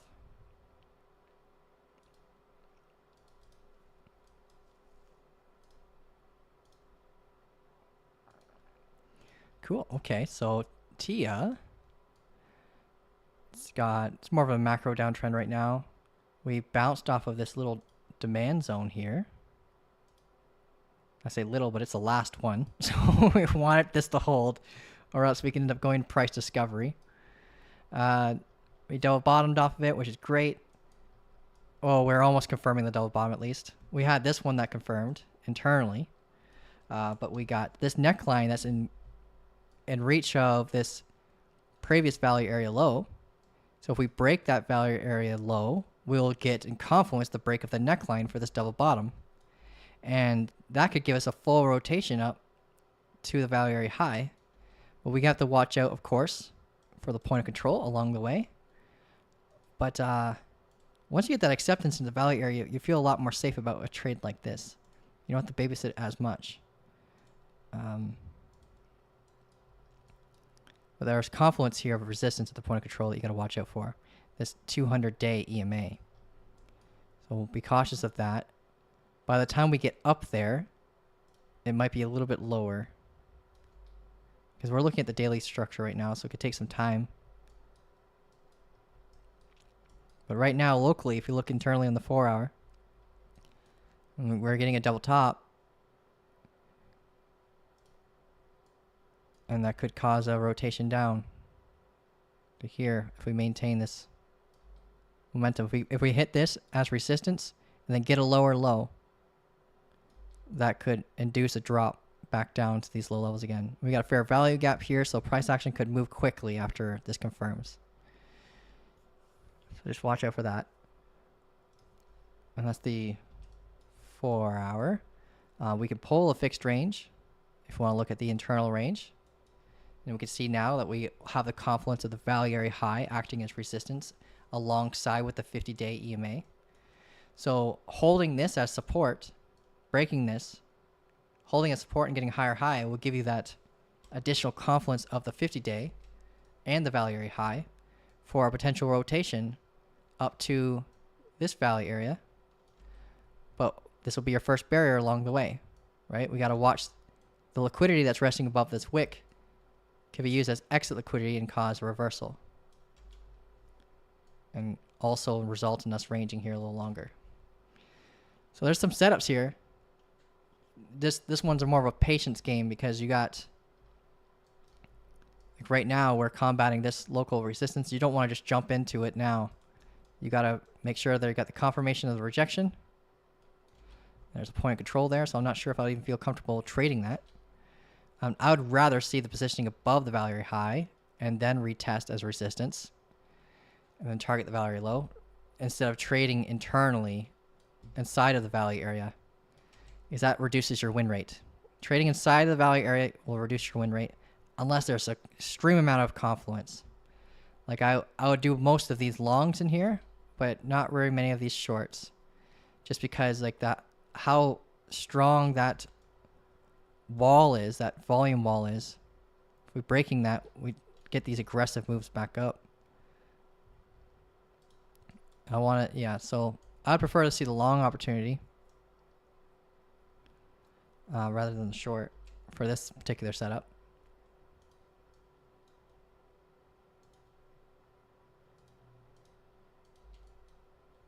So technically this is your key level. You want to see an hourly,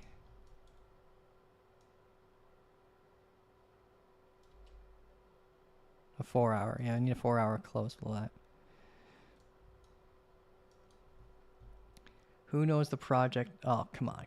Scammers, man. Can we look at SPX 6900? What is that? Is that a thing? Is that a legit thing? It's on Pyth. Mexi. Is this a tokenization of the S&P 500 or something? I haven't seen this before.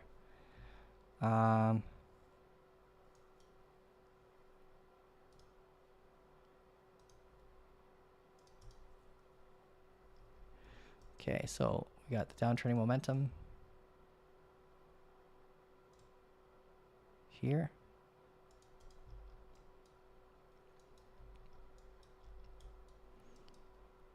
We're starting to lose uptrending momentum. We got to get acceptance back inside this valley area here, so we can start targeting the valley area high and the point of control again. But right now, it looks like it's starting to fail. So I'd prepare for potential shorts coming up soon. I'd rather see this high claimed first, and then we can use this as our neckline for a change of character occurrence and start rotating back down to these lows here. If I was looking for a safer trade setup. I haven't heard of this. It looks like it's pretty young. Is a meme coin aimed to challenge the SPX? Well, challenge accepted.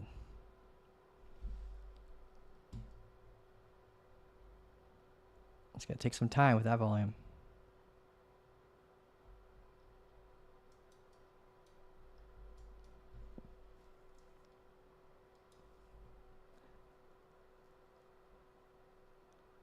Okay. All right, guys. Well, I gotta go. I'm like 20 minutes overtime. I'll look at Rune for you first, and then I'll head out. So, what's Rune doing? Rune's one I felt good about for a little bit. Last cycle. Yeah, last cycle, it was one that I held a little bit of. And it did extremely well until it lost its momentum here. So I sold mine a little early around here, but I was really happy with what I got. And then recently we did TA on it where we had this giant double top, which I didn't think could play out because I kind of feel optimistic about this project. I don't hold it anymore. And I didn't when I did this TA. But this double top was painted pretty clearly. We were kind of mocking the same valley area behavior as this time here during the last cycle. And now we're coming back down to these same historical lows that we were back in 2023. And we're using it as support. We're trying to use it as support. If we zoom in, let's pull the fixed range from here to here. We're trying to get acceptance back inside this valley area right now. We broke the internal momentum right here. We're trying to hold it as support. We just need a higher high to confirm it as support. We're still off by a little bit, right? The downside is trying to trade off that higher high as you have the point of control right in your face. So preferably we get some kind of rejection off of that so we can use it as a level where we can prepare for an entry. That's the only time I would typically do it, just like we did with this Ondo short, right? We use the point of control as confluence for our short for a stop loss guard. We could do the kind of same thing for longs for this trade setup if we're trying to target this high where this hourly order block is on Rune. So I would prefer structurally for us to come up, get a rejection off the point of control, retest, then higher high confirm, or same thing but off the point of control itself. And then you can jump in, use that strong low as your stop loss guard, target up here. But macro wise, it needs to break up here at 165.6. If we get that level broken, have it act as support, then we can worry about the next supply concern right here and hopefully get a rotation up to its value very high. Well, that's pretty much it, guys. I gotta head out. I appreciate everyone who has subscribed, followed, liked, dealt with the chat after the crazy bombardment of wild amount of scam bots just came crazy in here and start posting a bunch of stuff. I will have a mod next time so we can tackle that before it occurs next time. Look like this scam guy is in here right now trying to get us to invest in Agent 10 AI. So I'll remove that right now. Alright guys, thanks for watching. You have yourself an amazing day, and I'll see you in the next